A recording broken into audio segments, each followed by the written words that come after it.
A deadly virus has taken over the Scottish Highlands. Jimmy's mom is doing everything she can to keep him safe, but then the zombies break into their home. In the chaos, his mother is turned. Jimmy runs to his father for help, but his father has already surrendered to faith. He believes this is God's will. He takes off his cross and gives it to Jimmy. "Keep this with you, always." Moments later, zombies storm the church. Jimmy hides. His father doesn't. He gives himself up. As the virus spreads, Europe cuts the UK off from the rest of the world. No rescue, no support, just ruins. The survivors are left on their own. 28 years later, on a small isolated island called Lindisfarne, a group of survivors lives in a tight, guarded community. A 12-year-old boy named Spike lives there with his father Jamie and his sick mother Isla. Today is a big day for Spike. For the first time, Jamie is taking him off the island to the mainland. Isla is furious. She thinks Spike is too young. Jamie disagrees. In this world, survival isn't optional. It's a skill you learn early. Spike's grandfather makes him a bow. The whole community cheers him on. They even plan a celebration for when he returns. The community leader, Jenny, reminds him of the rules. Once they step onto the mainland, no one is coming to rescue them. They lost too many people in the past, so that rule stays firm. The tower guard, Ant, confirms the beach is clear. Only then, the main gate opens. It's the only way off the island. A narrow crossing you can use only when the tide is low. The fight against the rage virus has been going on for years, but nothing has really changed. Deep in the woods, a crawling infected suddenly shows up. They can't run, but they're just as dangerous. Spike freezes for a second. His dad whispers, "Control your breathing. Aim straight for the neck." Spike takes the shot and makes his first kill, but then more infected start coming out of the trees. Jamie steps in fast, takes them down, and they both move out. Near the edge of the woods, they spot an old house. They go inside, hoping to find something useful. Nothing there, just an old frisbee. Then a chilling scream stops them cold. Inside the house, a man is hanging upside down, tied up. Brutally carved across his chest is one word: Jimmy. Someone punished him and left him there to turn. Clear sign the mainland isn't just about infected anymore. Humans have turned savage too. Jamie knows if Spike wants to survive in this world, innocence has no place. That day, Spike didn't just kill a zombie. He buried his fear. His heart is getting ready for a world where mercy can get you killed. On the way back, they spot human guts on the path and a deer's head hung on a tree trunk. The moment Jamie sees it, his face changes. No hesitation, he grabs Spike and moves out fast. Because only alpha-infected do stuff like that. They rip the head clean off their prey, spine and all. The rage virus hits them like steroids. Boosted strength, insane aggression, crazy endurance. Running into one isn't a fight. It's basically signing your own death warrant. They hadn't seen any sign of them in this area for a long time, but suddenly, the whole pack showed up right in front of them. The moment they caught the human scent, they went wild and charged straight at them. Jamie grabbed Spike and ran for the woods, but the alpha was way faster. They had no choice but to stop and fire arrows. Spike's fear threw off his aim, so Jamie handled it alone. Fighting their way back, they reached that same old house, rushed inside, and hid. Somehow they climbed up to the attic, and that's what finally saved them. Meanwhile, people back in Spike's community were getting ready to welcome him home. They had no clue he was stuck out there, surrounded by alpha-infected zombies. They weren't just stronger, they were smart too. One of them had been waiting outside for a long time, watching for its prey to come out. The problem was, Jamie and Spike were out of arrows, so they had no choice but to stay there through the night. Around then, they spotted a fire burning in the distance. Spike asked about it, but Jamie had never gone that way, so he had no idea either. While both were still asleep, a herd of deer rushed past. Their speed and the ground vibrations made the old house start shaking. Jamie and Spike barely made it out before the place collapsed behind them. But that much noise meant a higher chance the alpha had heard it. They moved fast and reached higher ground to check the route. Parts of the path were covered with water, but it was still walkable. And for now, no zombies were visible on the beach. They had crossed about half the route and were starting to relax. Then an alpha spotted them and came charging in fast.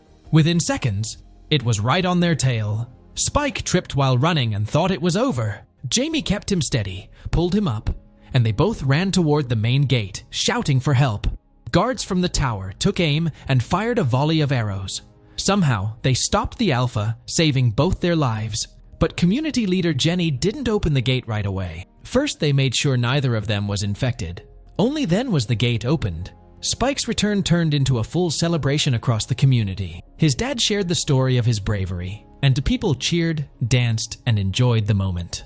During the celebration, a woman came up to Jenny. The two quietly stepped away from the crowd to a private spot. Spike followed them and accidentally saw them in an intimate moment. Back home, Spike told his granddad everything about the journey, including the fire they had spotted in the south. His granddad started thinking it might have been Kelson, an old man who could still be alive, though chances were slim. Around 30 years ago, Spike's granddad had worked with him. Kelson used to be a doctor who treated people near a riverside camp in England.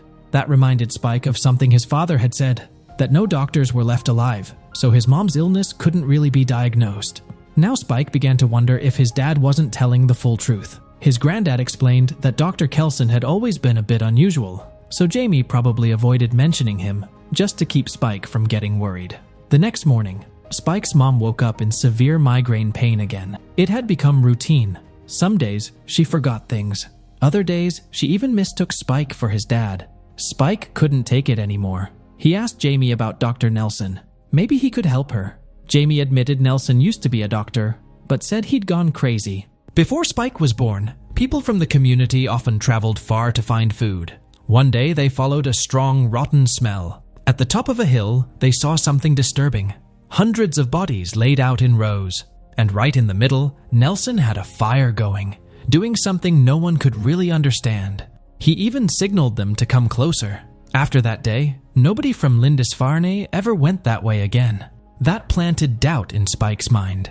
He started thinking maybe his dad didn't really want his mom saved. Maybe he'd grown close to Rosie. Maybe he was just waiting for Isla to die, so Rosie could take her place. Hearing this, Jamie snapped. He slapped Spike hard. Right then, Isla cried out in pain. Spike rushed to her, held her, and tried to comfort her. Then he shoved Jamie out of the room. Knife in hand, he gave a clear warning. Stay away from Mom. Jamie stared at him for a moment, furious, then walked off. That same day, Spike made a dangerous call. He set fire to the food storage so the whole community would rush there. Chaos broke out. He volunteered to stay on watch and sent Ant to help put out the fire. The moment he got the chance, he quietly slipped away with his mom, Esla. She wasn't fully aware of what was happening. She kept calling Spike Sam, thinking her dad was taking her for a walk on the beach, and she just kept walking with him, unaware of the truth. By the time she came fully aware, they were already on the mainland. Jamie wasn't there, and neither was her dad Sam. Fear kicked in, and she wanted to turn back, but going back wasn't possible anymore. The tide had likely covered the path. Spike told her about Dr. Nelson, the one who might actually help her. After some hesitation, Isla agreed to go, but the trip was long and exhausting, so they decided to crash inside an old building for the night. While they were asleep, a crawling zombie got dangerously close. Someone took it out before it could attack. By morning, the dead zombie was right there in front of them. Truth was, Ayla had killed it herself, but because of her condition, she didn't remember any of it. They moved on right away. Meanwhile, inside the city, soldiers and zombies were locked in a brutal clash. Things got so bad that the troops had to run just to avoid the alpha-infected ones. A few soldiers tried hiding inside a tunnel, but luck wasn't on their side there either. In the end, only one soldier from the whole unit managed to make it out alive. Meanwhile, zombies were already on Spike and Isla's trail. They barely made it out alive and took shelter inside a restaurant filled with leaking gas. Death was waiting both inside and outside. Just then, the same soldier, the only survivor from his troops, stepped in and saved their lives. Eric felt something was off when he heard Isla call Spike Dad. That's when Spike explained her condition. After that, the three of them headed toward Dr. Kelson's location. While resting along the way, Eric showed Spike a photo of his fiancée. He said she was beautiful. Spike didn't really get it. He couldn't understand why her lips looked so swollen. A moment later, the phone battery died, and Eric had no choice but to toss it aside. They got back on the road. After a while, they heard a woman screaming. The sound was coming from a wrecked train. Isla slowly moved toward it, and Spike followed. Inside one coach, they found a pregnant, infected woman in labor. Isla pulled herself together and helped deliver the baby. the shocking part. The newborn wasn't infected at all. But then, the infected woman suddenly lunged at them. Eric reacted fast and shot her down. The gunshots echoed far, and that drew a powerful alpha straight to them. In seconds, it ripped Eric's head clean off. Spike and Isla grabbed the baby and ran for their lives. The alpha chased them non-stop. Then, at the last moment, Dr. Kelson took a distant shot and knocked the alpha out. Kelson had covered his entire body in iodine as protection against the virus. He looked strange, no doubt, but when he spoke, he was calm and surprisingly kind. He carried Eric's severed head back to his shelter. There, he boiled it clean, removed the skull, and later handed it to Spike as a way to honor Eric. Kelson had built a kind of temple out of hundreds of human skulls. To him, it wasn't madness. It was his way of showing respect to the dead. Around that time, Kelson learned about the newborn baby. The child was nothing short of a miracle. Maybe she had some natural immunity in the womb that the virus couldn't touch. Kelson first thought they came to see him because of the baby, but the truth was different. Spike explained his mom's illness, constant memory loss, nosebleeds, and a lump in her chest. All clear signs of cancer, and at this stage, there was no real treatment left. Spike hugged his mom and broke down in tears. He begged the doctor to save her.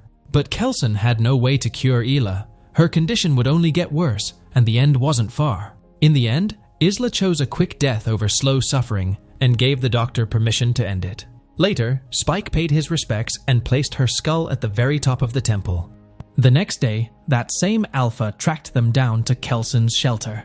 Sensing danger, Kelson rushed Spike and the newborn into the basement to hide, but the alpha still found them. Just before it could attack Kelson, Spike injected it with morphine and knocked it out.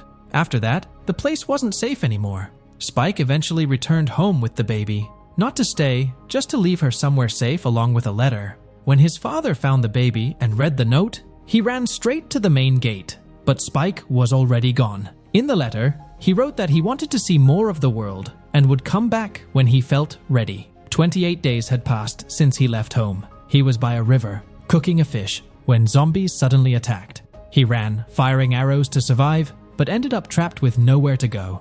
Just then, a group of young men showed up and saved him at the last second. Their leader was Jimmy, the same Jimmy his father had once left behind to die years ago. Surviving had made Jimmy ruthless. He was the one who had hung that man upside down in the forest house and left him to turn. Spike ended up joining him.